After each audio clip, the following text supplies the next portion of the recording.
Hi everyone, welcome to the Not Quite Daily Show, Winter 2018 season, Episode 1.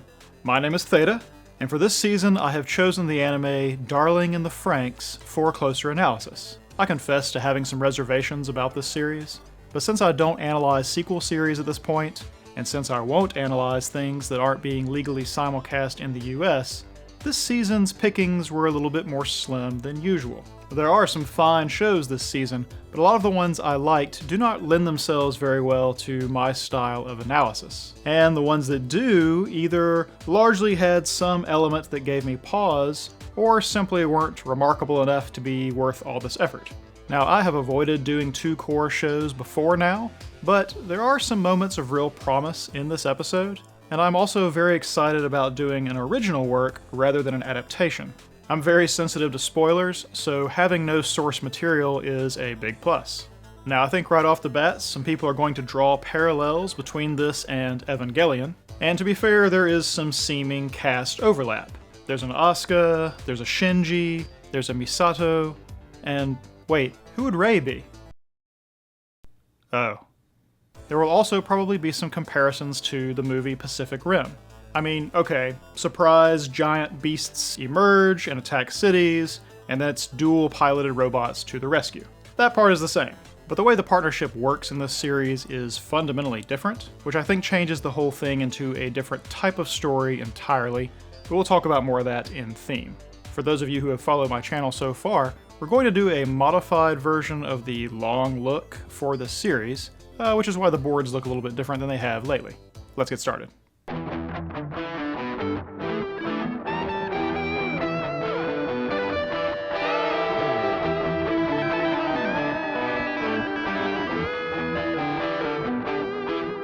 The scenes which begin this series include two sets of narrations, allowing us to hear the thoughts of what appear to be the two main characters. Both are reflecting on the series' first major symbol, the Jian bird from Chinese mythology. It only has one wing, and therefore can only fly in male-female pairs. Now, despite both characters thinking about the same thing, the presentation is different for each, and what the bird's predicament means to each is different as well. The girl, 02, thinks the Jian pairing dependency is beautiful, even though they are imperfect, incomplete creatures. The boy, Hiro, instead imagines what it must be like for a Jian bird before they find a partner. To him, they are pitiful creatures, and rather than focusing on the pairing itself, he dwells on the alternative. Now, each of their internal monologues on the Jian bird cut directly to the same image: the giant white transport ship that looks itself like an oversized white bird with huge wings. She is already in it, flying up in the sky, but longs to submerge herself in the waters below. He is below, trapped behind the glass dome, musing on what it may mean to never be able to fly. Both of their ruminations are intercut with scenes to help us first characterize them. 02 rides in the transport, obsessing about taking a bath, and seems worried about how she smells. She wants to swim in the ocean, or some clear water, or just wants to swim somehow, and she is described by the doctor character as being a high-maintenance girl. Her pestering of the highly bandaged man, who will later learn is her partner, gives her a callous and even narcissistic impression. This seems quite at odds with the wistful and earnest thoughts we had just heard her profess about the Jian bird, leaving us to wonder if she has an inward personality that differs from an outward personality, or if the person speaking about the bird is either her past or maybe future self. We also get a sense of naivete about her character through her questions about the ocean in an environment that we can clearly tell will not contain an ocean. She also licks herself, proclaiming that she hates how she tastes. Now this, coupled with her sniffing of herself and the fact that she, has horns, all give her a little bit of a bestial, primal edge. These two scenes of hers, then, are very different in the type of character they present, and we get to wonder which, if either, is the full picture of the girl we meet at the outset. Hiro's thoughts, contrastingly, are actually played over its own scene, which begins with him reading texts from a fellow parasite cadet. By their content and his expression, you can tell he is out in this little garden to be away from others. He is interrupted from this by a normal two-winged bird attempting to escape the area, which bloodies itself on the glass and is no longer able to fly. It may be that this is how he thinks of himself, not as half of a Jian pair, but as a two-winged bird that is broken and can't escape. The result is the same though, a bird that can't fly, and Hiro seems to identify with this idea, resulting in the subdued despondency he exhibits through most of the scenes. He is not thinking about some possible future in which he can fly, but the reality of the present in which he cannot. This pair of scenes allows us to meet a few other characters briefly as well. There's the man only referred to as the Doctor, or Hakase. There's Zero Two's current and injured partner, and a redheaded woman whose role isn't yet clear. We also see that the cadet girl we'll find out is named Ichigo is the one who is texting Hiro, and also that her code number is 015. We also glean a few details of the world, such as the blasted landscape that's covered with what look like drilling operations, the fact that their destination is something called Plantation 13, and the glass biome-like spot Hiro is in that contrasts with the rest of the landscape. As far as the technological state of this world, we learn that there are flying machines, giant flying machines, and the presence of whatever augmentations or prosthetics the Doctor is encased in. The uniforms among the ship passengers and Hiro as well suggest that this is all related to a military of some variety, as well as the partner's injuries being due to the last battle. Now, nothing is clearly stated as far as any goals or conflicts during this part, but you can start to see the shape of what Zero Two and Hiro might desire. In part 2, these next scenes give us a quick look to learn a little bit more about other characters in addition to the main two, and begin to color in the details of the world for us. The first is a room full of what are obviously Hiro's peers, same age and uniform, gossiping about someone called the Partner Killer, who we can surmise is Zero Two. This is actually the first name we hear applied to Zero Two. We don't learn that name until later, and so our impression of her must now also include this unflattering nickname, and we also learn that her antics are enough to earn her a nickname and a reputation in the first place. This group then shifts from talking about one of our main characters to talking about the other one, as the girl Ichigo's attempts to raise Hiro on a communicator identical to his are fruitless. They then speculate about his mindset and his future.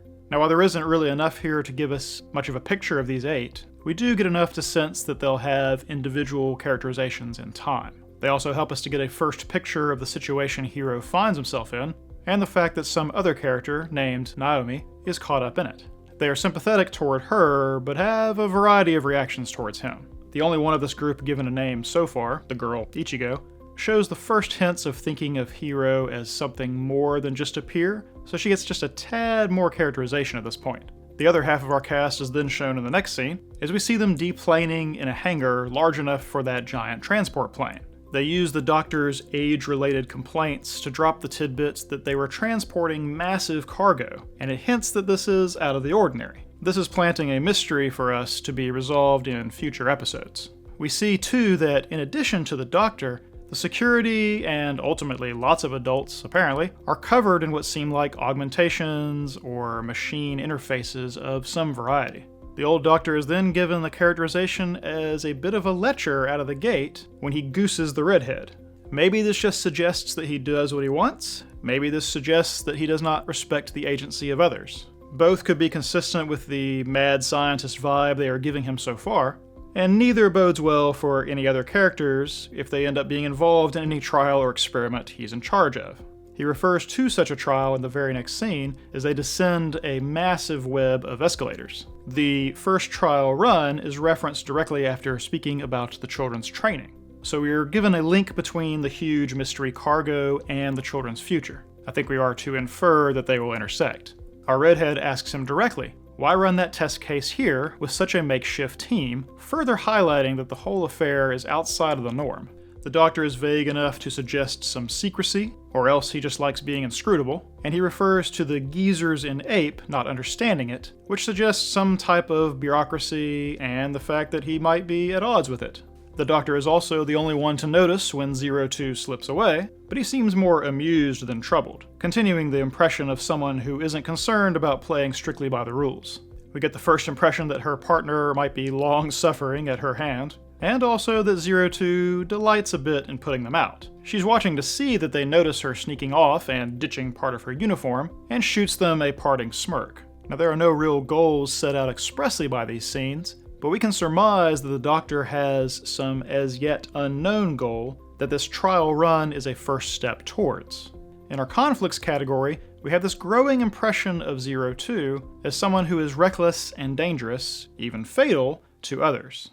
Our next part begins with Hiro still following the injured bird. As he likely identifies with its plight, this is believable, and it leads him to traveling to a part of the plantation he'd never visited before. Now this is a primarily characterization-driven scene, and is the all-important first meeting between our main duo, but the scene does add a lot to world building, so let's run through that first. When seeing the, ocean, Hiro says he never knew there was a place like this, suggesting either that he doesn't often hide among the trees, or else that this plantation is so massive it's possible to miss this oversized pond.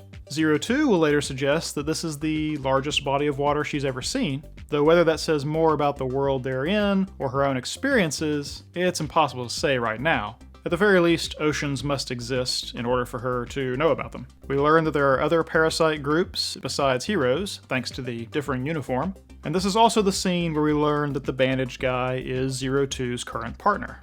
He's also the first one to use the pistol and stamen terms to refer to partner pairs, and he tells Hiro that she is not the kind of pistol that just anyone can handle. Dude's not very self-aware, is he? We also learn the key fact that Hiro is not able to pilot anymore, and what's more, he dragged his partner down with him. And because of this, he no longer has a place here. This explains both his malaise to this point, and the conversation the other pilots were having about him earlier. At scene's end, we are finally given Zero Two's name, or what she gives as a name, and this leads to the curious detail that parasites don't normally have names. Now this doesn't jive with our experience of meeting Hiro and Ichigo and hearing about a Naomi girl, but we will revisit that.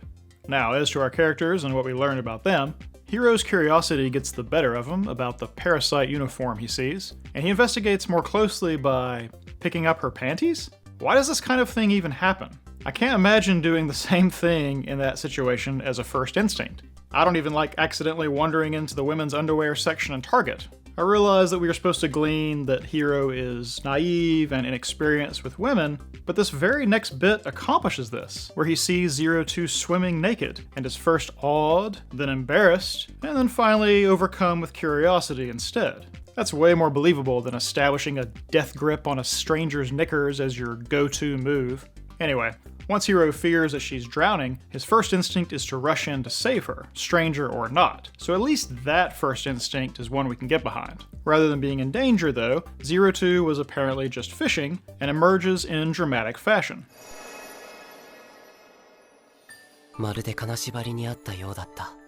Okay, so this is probably the thing this episode does the worst. Don't have Hiro tell me what he's feeling, show me! I mean, you did.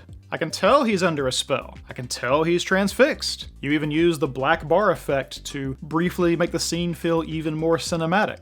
I can gather he's stupefied just fine from the animations. The only interesting information in his thoughts, the fact that he finds the horns alluring, and also that it's his first experience with nakedness, could probably have been communicated some other way. Wouldn't it have been nice to have those bits spoken out loud where Zero Two could react to them? Wouldn't we know even more about her thanks to those reactions? Either way, she's not affected at all by being seen in the nude. She doesn't even seem to consider it a possibility that he could have been staring for that reason, until she notices him grasping her underoos. Now, while her laughter at his misfortune seems a little contrived, I think what they're going for here is that she's relaxed with him. It may be that she rarely acts this way with other people, and she is the only person he seems happy around throughout the entire episode. She even switches from gently teasing him to thanking him for coming in after her, which kind of takes the sting out of her mocking. Now, like I mentioned, he finds her horns alluring. Whether he would have thought so in a different context is up for debate, but having her physical oddity mixed with his own surprise and excitement at her nakedness almost certainly shuffles the two together in his mind. She later seems delighted that he wasn't frightened by her horns, but if anything, the horns now have positive association for him, as they coincide with his first ever glimpse of nakedness. For her part, being found alluring and desirable instead of frightening or detestable is potentially a big event for her. Now, the scene also includes some contrasting characterizations. When explaining his piloting situation, and that he doesn't have a place here anymore, Zero Two tells him that she's the same way, always alone because of her horns. Now, she is drawing a parallel between them, that they are the same, and yet their actions here are very different. Just as she was unconcerned with her nakedness while he was uncomfortable, she is aggressive and confident, tackling and tasting him while he is uncertain and yielding. She likes his taste, it makes her heart race, contrasting with the way she said she didn't like her own taste back at the beginning of the episode. He's practically speechless, but she has words enough for them both. There's another contrast here too that may stray a little bit into theme, but we'll go ahead and talk about it here now. Hiro is in a funk this episode because of his failure as a pilot and how it cost him a place to belong. To belong with the other cadets, to belong in the plantation, to belong in the society at all. He is in fear of leaving the society, of being an outsider to civilization. Zero Two, on the other hand, is tiptoeing along the edge of civilization altogether.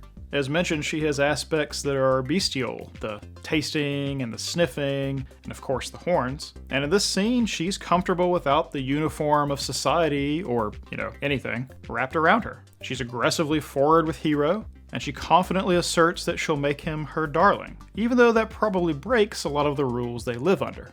Hiro fears losing the sense of belonging he gets existing under the society, while Zero Two chafes under the same society as though it physically restrains her. Now all of this, and the contrasting place each of them is in, culminates in a moment where Hiro has a chance to change, and while he reaches for her hand and the type of existence she leads, they're interrupted, and Hiro returns to his former obedient, failed, defeated self. How fitting then that the last image of the scene is that two-winged bird crushed down to death. Now we do at least finally get a hint of a goal for Hiro, which is to find a place to belong. Finding a partner is also a goal, but at this point he's ashamed at even admitting that he still wants a partner, and really the desire for a partner, at least right now, is just a step on the way to belonging. Conflict-wise, Zero Two's reckless danger is both reinforced and somewhat defrayed by the scene.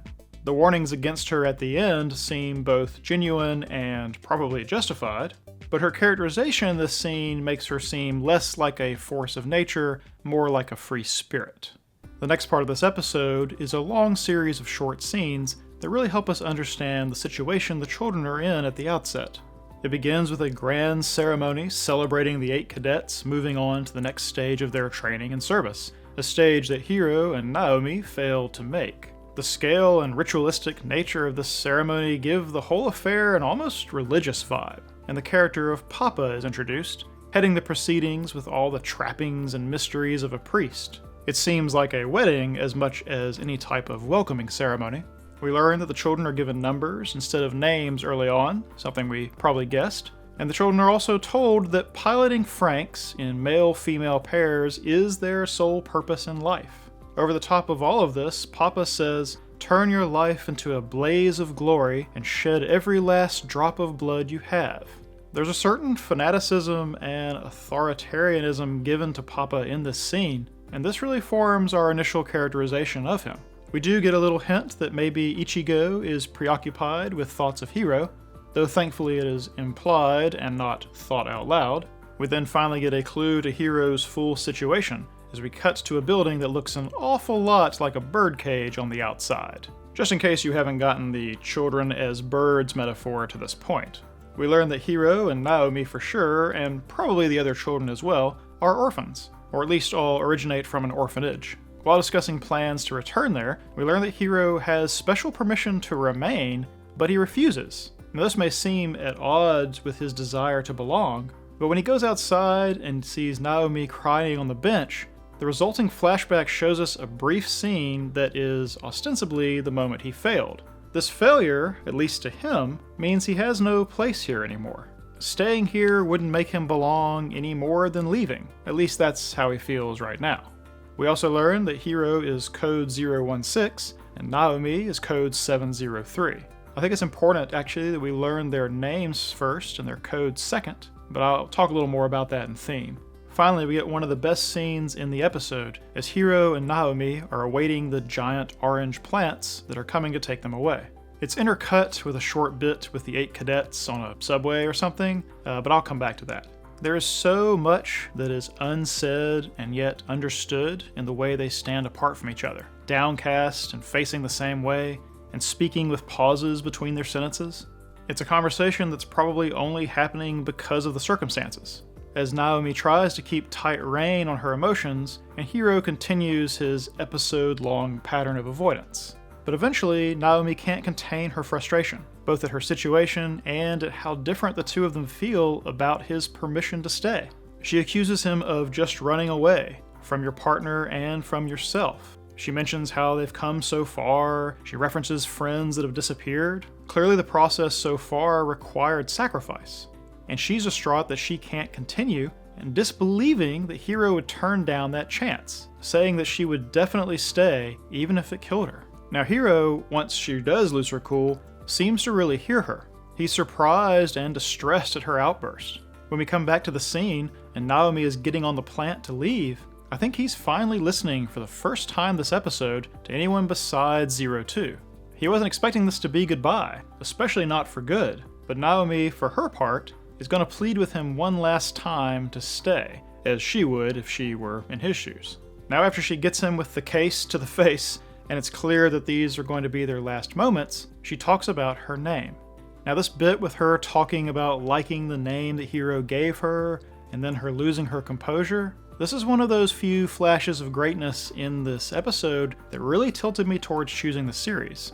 The scene is great because it invites us to imagine the missing backstory, the past hope and the current disappointment, the sense of belonging that is encapsulated by the receiving of a name, and then that giving way to the isolation and separation.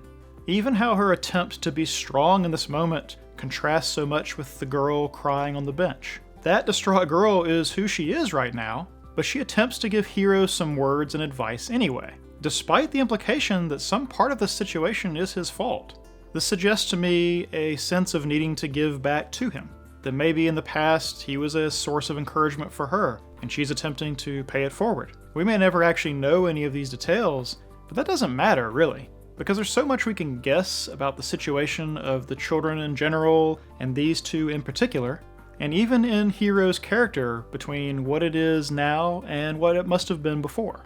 It gets us wondering about the characters, giving them interesting unknowns, and it starts us down the path to empathy with them, the most critical part of creating characters.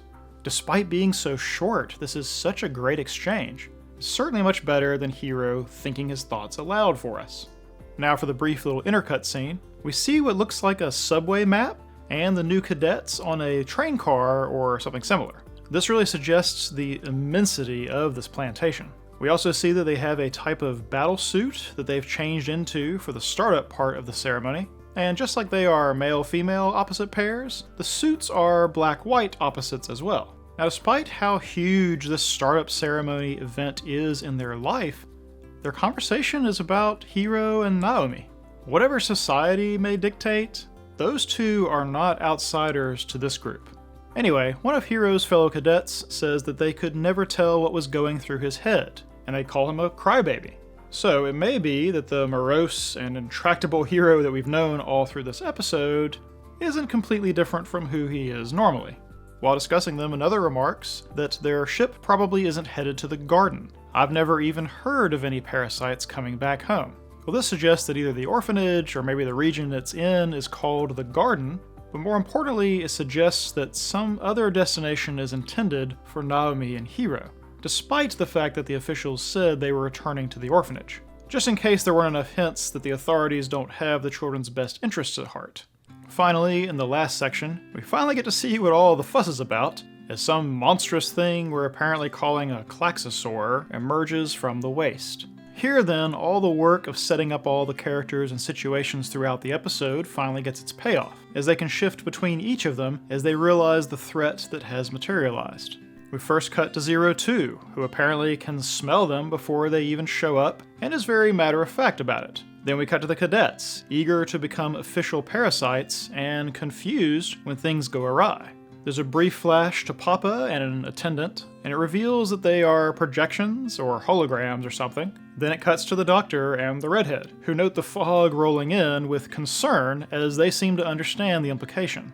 Then finally it cuts to Hiro, ignorant of anything being amiss, as he is still wrestling with Naomi's words. When he withdraws his initial step to get on the plant, it seems he is about to profess that he has reconsidered, But then the danger interrupts and all other matters are put aside. Now, as to the fight, I'm not going to go blow by blow through this. The scene largely explains itself well, the characters give us enough information to infer what's going on, and the animation's clear enough that we really never lose track of the fight as it evolves. There are a few world-building details I'm going to lift out of it though, so let's run through that. First is that apparently this is the first time Hiro has ever seen a Klaxosaur. So much for Know Thy Enemy. Now, when it attacks the hangar, where Ichigo is waiting, there's a voice announcement that says, Garage 2 damaged, unfit for housing Delphinium. Well, Delphinium's not given any other explanation, but I think we can infer that it's some sort of radioactive or unstable substance somehow related to Franxx and their operation.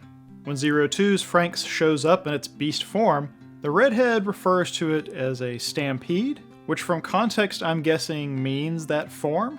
I'm guessing that also because right after that, we have this exchange between Papa and his neighbor, where he remarks, "What an ugly sight. Did she devour her stamen again?" And the other says, "It's hard to tell which is the real monster here." So at the very least, this is viewed as dangerous or deviant or unusual. Anyway, part 1 of our fight ends in a kind of stalemate, and the beast Franxx is thrown back, and our unfortunate friend tumbles out. I'm not sure if he's dead or not, but that's actually kind of immaterial in the moment. Our two main characters then meet again, although this battlefield is a far cry from the tranquil forest pond. Now after Zero Two sheds her partner, she turns to go pilot the Franxx alone, and each of them has a very different reaction to this. Hiro is frantic and tells her that she'll die. She insists that she's not afraid of death. She actually says it twice, and seems to be true.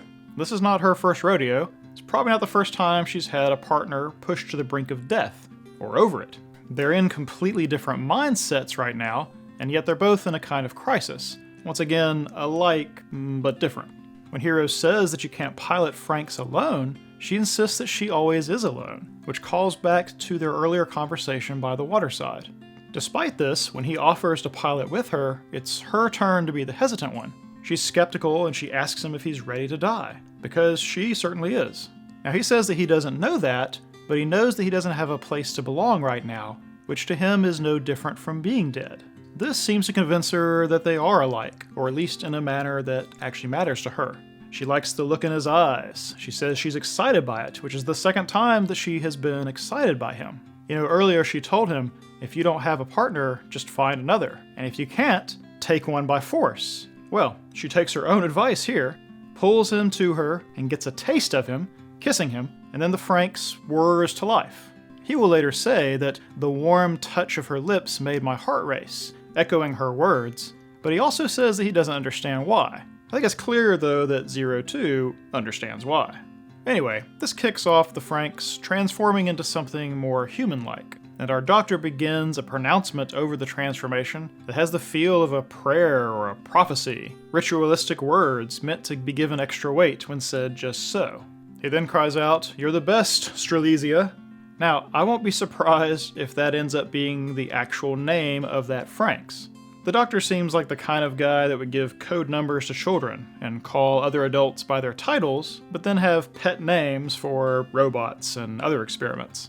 After the battle, right at the end, we learn that Zero Two belongs to a special forces unit that is assigned to that same ape organization that was referenced earlier. We also learn that she has Klaxosaur blood, which probably explains a lot of her idiosyncrasies. Apparently this fact is also not a secret, since the redhead reveals it to the fresh cadets. And then lastly, just as this episode began with each of the main characters' thoughts, it ends with each of them saying something or thinking something that relates back to those earlier scenes. Hiro, who began by dwelling on the fate of a bird that never flies, is instead thinking that because he took this step of his own free will, he felt like he might be able to fly again. Zero Two began the episode by stating that she found the required partnership between the Jin birds to be beautiful, and she ends by looking down at Hiro and saying, "Found you, my darling." While their characters probably have a lot more to overcome and a lot more ways to change and grow, just inside this episode we have each of them moving a little bit closer to the world they desire. Also, in this last part of the episode, we finally have our series-wide conflict, the threat of the Klaxosaurs. Alright, so let's see where we are as far as goals and conflicts stand at the end of this episode. Goals and conflicts are the major movers of the narrative side of storytelling, and their emergence, changes, and completions are what give a story form and pace. Goals are up first, and they always belong to a character, even if the character is unknown or the goal is unknown. Now we have 3 we can pin down so far. The first is that Hiro wants a place to belong. Now piloting the Franxx is the only purpose that he's had in his life so far, but I think it's the actual belonging that this gives him that drives him. Piloting is just a means to that end. When he's trying to convince Zero Two to let him pilot with her, he says that not having a place to belong is the same as being dead, which tells you exactly how high he holds this goal. Zero Two, for her part, is a little more inscrutable. She finds the Jin Bird partnership beautiful, and so maybe a partnership is what she wants, but she also has a certain acceptance of her own solitude, and she pilots and fights out of a sense of duty. She wants a darling, but I feel like that's a manifestation of some other goal or desire. It's a step on the way to a goal, not a goal itself. We're going to keep this as an unknown goal for now. Lastly, the Doctor has an unknown goal of his own. We mentioned this already, but it's probably related to the test and the trial that was mentioned earlier on, and just like Zero Two, this is probably a step on the way to some greater goal. We just don't know what it is yet. Now for the conflict side of things. Conflicts, as I define them, are distinct from setting, which, among other things, means that the conflicts must appear to be solvable. That is, that they can be overcome during the course of the story as we understand it. First up is the big series-wide one, which is the Klaxosaurs and the threat that they pose.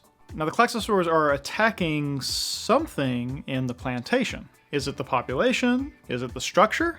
Or is it the Franxx themselves, or some aspect of them? After all, it runs all the way around the perimeter to get to the garages where the new cadets have their Franxx. And then once Zero Two engages it, it never focuses on anything else until it's destroyed. We don't know yet, we just know that they are a threat of some kind, and that's how we'll keep them. Now, in addition to that big top-level conflict, each of our main characters has a conflict of their own.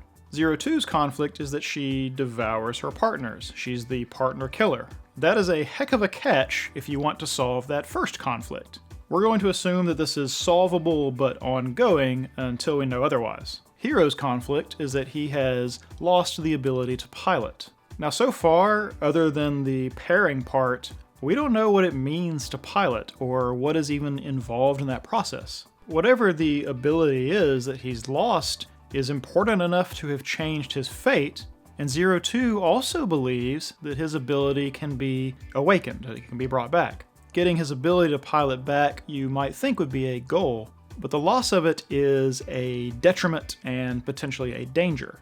So it actually gets listed as a conflict.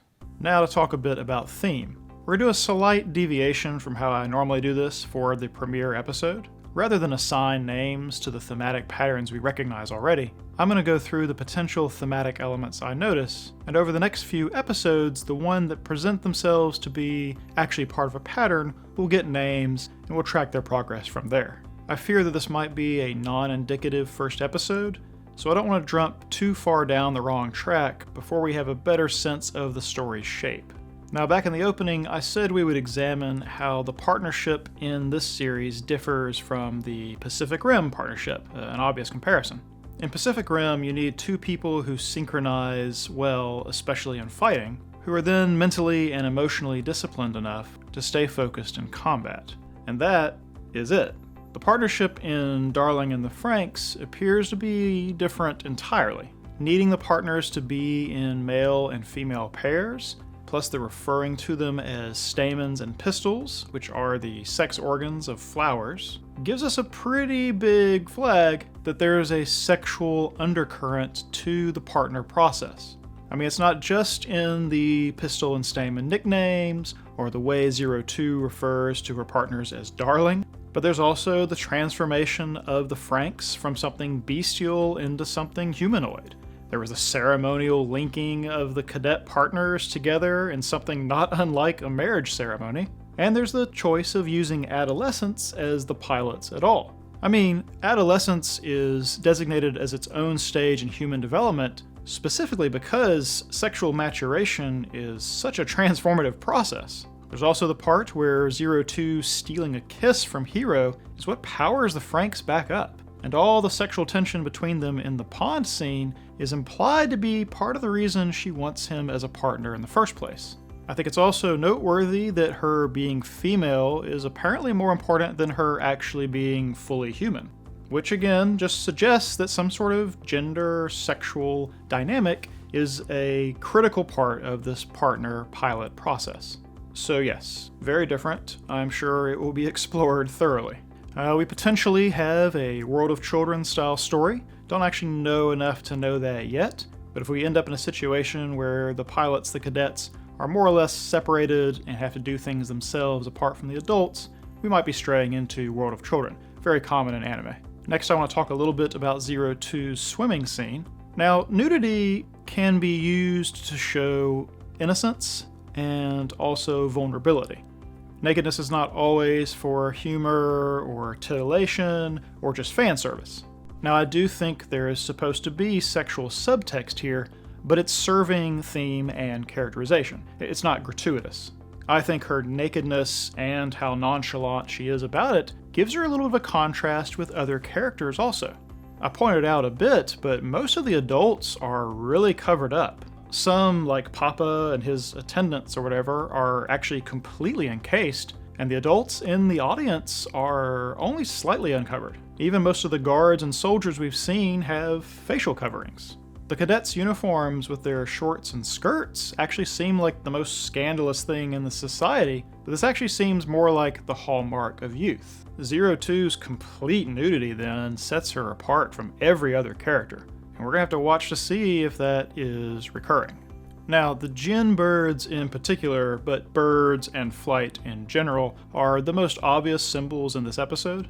I've spoken about it a bit already, and I won't rehash that. I thought instead we could consider some alternate takes on all the bird stuff so far.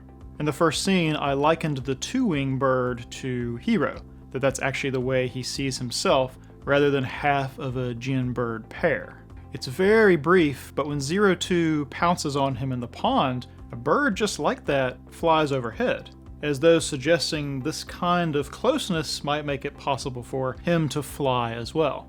When they are interrupted and split apart, the crushed bird now seems to indicate where his fate is headed. Destroyed by the careless machinery of the patrol car, a machine used to enforce order on society. But the crushed bird could also represent Naomi. She is broken in a sense, like the bird, and he tries to chase after her, save her, whatever. Instead, she runs from him and is crushed. Or, rather than her in particular, it could be the parasites in general, unable to survive or escape on their own. I think the whole birdcage building and the reference to the garden where they all come from really drives home the whole cadets as birds thing. The Jin birds are obvious for this, but the ultimately doomed two-winged bird might be as important as well. The rough and unthinking machinery of whatever military or religious or authoritarian regime they strive under may crush them just as surely as that patrol car crushed the bird. One last thing on the Jin bird, I pointed out how both Zero Two and Hiro's thoughts on the matter were interrupted by the same image, the giant white transport plane. It may be that no matter what their original thoughts on the Jin pairing, whatever is contained in that transport, the huge and mysterious cargo, may ultimately influence how they end up feeling about any kind of partnership. So all the way during the very first moments of this episode, we have two sets of images that we are associating with Zero Two. One is of something far less human than she is now, with red flesh and blue blood, longer horns and white hair. We see that it has a little tag or tracker or something on its ankle that says 002 on it, so we're assuming that it's her. The other is seemingly of her as maybe more human than she is now. We can't tell if she still has the horns or not in this image because of the hat, but she seems much more the picture of a carefree schoolgirl here than the character of 02 that we get familiar with over the rest of this episode. Now, it may be that one of these is a memory of her past, and the other one may be a dream of her future. The ordering of them suggests that the monstrous one is the past, and the schoolgirl one is the future, but it could be that they are both her future, or that neither of them is a memory or a real at all. They could both be dreams. These could be where she thinks she's going or hopes she is, or maybe where she fears she's going. They might not be related to her past at all either. We can see that the uniform she's wearing matches the style that Hiro and his cadets wear, but ultimately we intentionally don't have enough context to know what to do with these images. We'll have to come back to them. So there's a sense of the pilots, the children and all that as being disposable. I think we all get some dystopian death cult vibes from Papa and all his talk of bleeding out your last drop of blood, but there's a lot more hints as well. The authoritarian way the cadets are corralled, and the dismissive way the adults speak to them. There's all the ominous discussions as they speculate about what happens to those who wash out, and how they've watched their friends disappear. The very fact of using orphans in the first place, who have no families or anyone who will miss them. But most of all, we have the dehumanizing process of giving them numbers instead of names. 02 even says, "Do we parasites even have names?" Coming into obvious conflict with this dehumanizing numbering system is Hiro, who apparently gave Naomi her name. Since Hiro wants to know 02's name as she's being led away, we can infer that names and naming are important to him. I think then it's a reasonable assumption that Hiro is a giver of names to his fellow parasites. Maybe he even named himself. Naomi criticizes him for trying to play the hero. Either way, this sets him up as a humanizing force in opposition to the society or the system that they exist in. His instincts or sense of priorities are out of lockstep with the society in this and probably some other ways. Now, if this inference turns out to be true, I think there will probably come an important moment when Hiro bestows a name upon 02. Finally, there actually comes a moment when we see that Plantation 13 has a name of its own. Well, that hardly seems fair. Its name is Karasus, which is potentially two sort of related things. One is that it's the old name of the genus that contains, among other things, cherry trees, and it's also the current subgenus name of the sour cherry. Now, there's definitely a plant theme going on in this show, with the plantation and plant and the pistil and stamen and all that, but they chose this name specifically. So this could either be a reference to a sour cherry, which is a thing that appears sweet but is actually sour and tart on the inside, or it could be a reference to cherry trees in general, but probably cherry blossoms in particular. You don't have to watch much anime to realize that cherry blossoms are a ubiquitous feature in Japanese art. For anime, this is particularly common at the very beginning of series. Now, partially this is because a lot of series begin during cherry blossom season, because it overlaps where school years begin and end. But it's also common because cherry blossoms in the Japanese aesthetic are heavily associated with the beauty of transient things. Cherry blossoms only last for a week or two, and their sudden beauty and sudden departure is associated with impermanence, and the idea that feeling a sadness about the state of things has its own beauty. An awareness that objects and lives and loves are all ultimately going to fade away just heightens how precious they are to exist right now. The fleeting nature of the things we value gives those things their importance, and accepting this passing and finding it beautiful mirrors an acceptance of one's own mortality, because our lives are one of the things that are going to pass away. Life is one of those fleeting, transient things. No wonder, then, that cherry blossoms show up so often when the course of characters' lives is about to change. And mixed with the wonder of new friends, new paths, and new challenges is a certain sadness that it's all going to eventually end. But that sadness is supposed to heighten it, supposed to make the importance of them seem more acute. Our very lives and our circumstances and the people we meet and our situations are all fleeting. They're all transient. Feeling sadness about this has its own sense of beauty, and hopefully helps heighten the appreciation for the things you have while you have them. Like I said, this is an extremely common aesthetic in Japanese art. You watch much anime, you have noticed it. There's no way it's an accident that they chose this name for this plantation where it looks like our story begins. So then, we are done with the board. We have come to our last two sections, what to watch for and speculation. So, new for this series, we're actually going to keep track of the things we add in these next two sections. That way we can cross them off the list as they are fulfilled or overturned, and we can keep up with the things that we still expect to happen or expect to learn. Now, the first section, What to Watch For, is all about questions that we expect to be answered and information we expect to get. Speculation is, well, speculation. It's my best guesswork about where the series is headed in the near and long term. It's also always the last section, so if you actually don't like that type of thing, it's very easy to skip. So then, what to watch for? First off, we're given a series of serial numbers assigned to some children this time, 4 in total. We have 02s, who's 002, we have Ichigo at 015, and Hiro at 016, and then we have Naomi at 703. Really different from the other three. What we need to watch for is, how are these numbers assigned? Do they have any inherent meaning? Is there something special about being in the 0 series? We want to watch and see why the plants, the large spherical things that move them across the ground, are spherical. And related to that, why do they move across the ground in the first place when they have the power of flight? It's obviously very dangerous. So there's a moment when we see that Papa and his neighbor are a projection or a hologram or something. And we need to be watching to see if, A, if that was a secret, if people didn't know that, and B, if it's important. Why does it matter if he's not physically there? Related to that same scene, why are there so many adults there? Or rather, why are the children surprised to see so many adults? Are children and adults kept segregated in this society? Is it just that orphans have never been around that many adults before? I mean, quite a few adults turned out just to see 4 pairs of cadets, so maybe there is something there? Relatedly, and I brought this up already, but why are so many adults completely covered up? Why are they completely encased? Why are they hiding as much skin as possible, including most of their face? It does seem to be somewhat related to age. As the younger you are, the less likely you are to be covered up.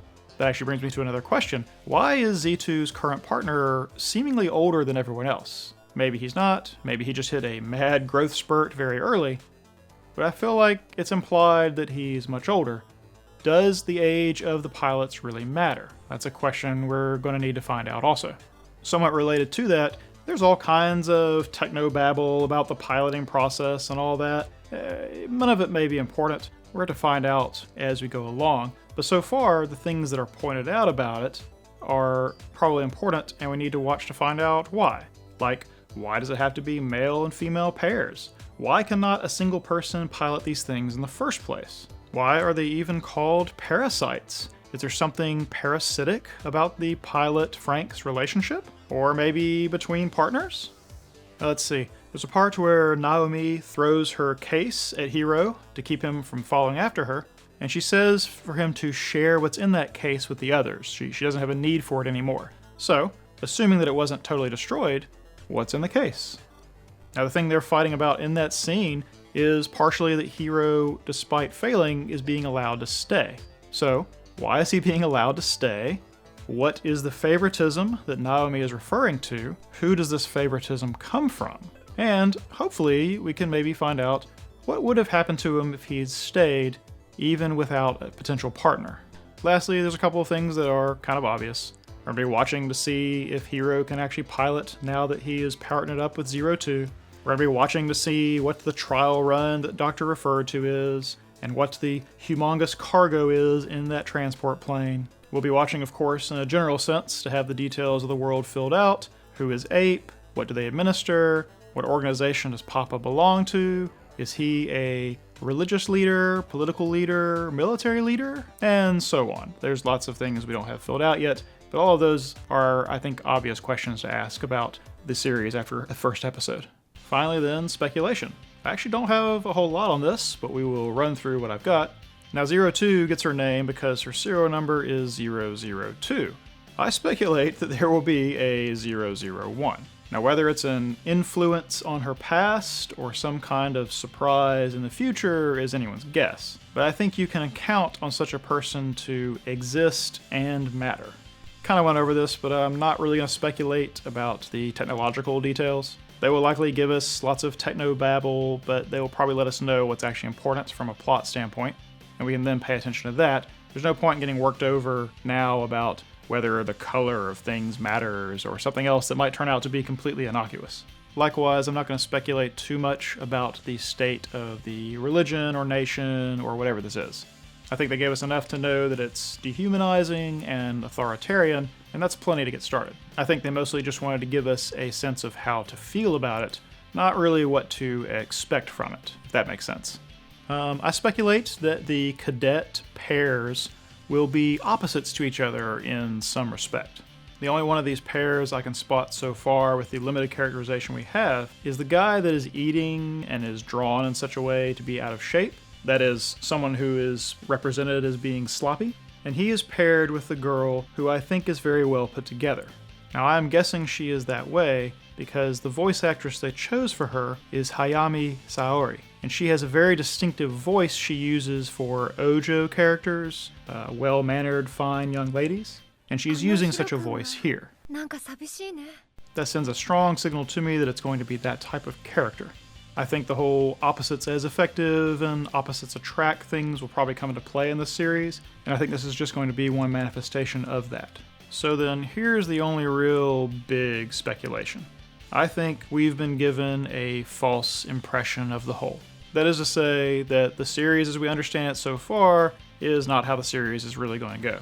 Now see, here's what we got so far. We're shown a world that is post-apocalyptic, or an outpost in alien lands, or some kind of future dystopia. We're then given a threat to the society and a counter to this threat. The counter, however, the dual piloting Franxx, has a bit of a catch with the whole partnership thing, so we're actually given two obstacles, the threat and the catch. All of our characters are set up to be working against one or both of these obstacles, and their mixes of personalities will alternately progress us or regress us against them. That is the premise and the expectation we've been given so far, and I don't buy it. I think there will be more to it, a lot more to it. Now, this is a fine track for the bewilderment phase of this series, as the audience is being eased in and trying to find out which characters and which details are really important. But once we have some of the essential details, I expect us to find out that some of our assumptions are incorrect, and some new big goal or conflict will peek its head out. Now, my thought process on this is basically that this episode had too much conclusion for the setup we were given. We're shown two people who need partners in some way, and then later on a threat to overcome, and then they partner up and they overcome it. We're not going to get 24 more episodes of that. Throwing some bigger but similar threats at them would be fine if this was a 2-hour story, but not for a 12-hour story. I mean, there was really a lot of mystery that they didn't save. They didn't save the mystery of her Klaxosaur blood. They didn't leave us in suspense about whether or not Hiro would be able to pilot anything. Any suspense about her devouring him the first time they ride together is suspended as well. The fact that the Franxx have a type of transformation, and they show it, and they use it to overcome the Klaxosaur threat? In other words, a lot of the initial mystery is settled already, which suggests to me that we don't have a good view of what the superstructure of the story is at all. This might actually turn out to be a full episode cold open. Now, what type of series or story arc am I projecting instead? I don't know. Theme is actually probably our best indicator of that at this point, but I don't want to nail any of that down yet.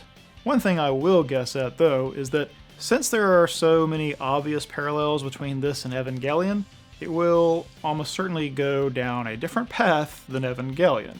If for no other reason, then no one's going to take them seriously if they stray too close.